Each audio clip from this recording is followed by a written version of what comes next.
La pluie tombait en rideaux lorsque la famille Kouassi quitta Abidjan à bord de leur vieux camping-car. Kofi, le père, voulait offrir à sa femme, Amina, et à leurs 2 enfants, Lila et Moussa, un voyage inoubliable vers le nord. Mais parfois, certains voyages ne devraient jamais être entrepris. Après des heures de route, la nuit les surprit au milieu de nulle part. Le GPS ne fonctionnait plus. Le téléphone n'avait aucun réseau. Et soudain, le moteur s'éteignit. « Papa, pourquoi on s'arrête ?» murmura Moussa. Kofi tenta de redémarrer. Rien. Devant eux, à travers la brume, un petit village apparut. Silencieux, immobile, presque figé dans le temps. Ils décidèrent d'y passer la nuit. À leur arrivée, aucun enfant ne jouait, aucun chien n'aboyait. Juste quelques habitants, debout, immobiles, les observant, sans sourire. Une vieille femme s'approcha lentement. « Vous ne devriez pas être ici, » dit-elle d'une voix grave. « Mais maintenant, vous ne pouvez plus repartir. » Un frisson parcourut Amina. On leur donna une case pour dormir. Pas d'électricité, juste une lampe à huile. Mais ce n'était pas le silence qui inquiétait, c'étaient les sons. Au milieu de la nuit, Lila se réveilla.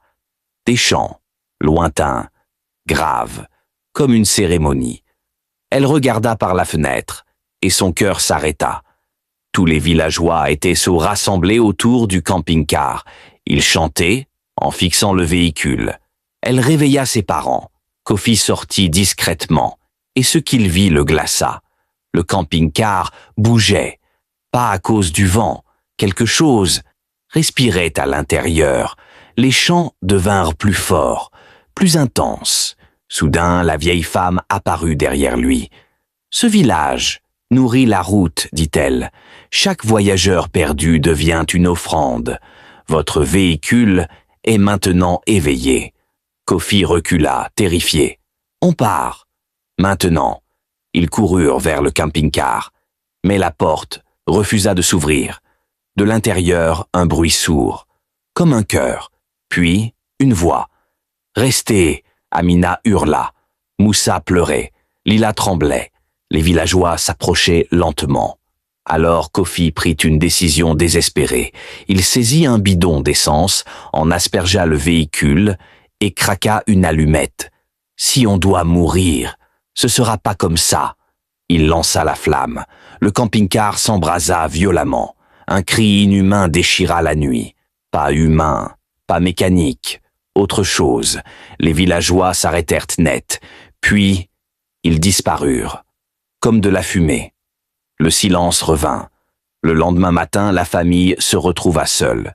Le village avait disparu. Plus rien.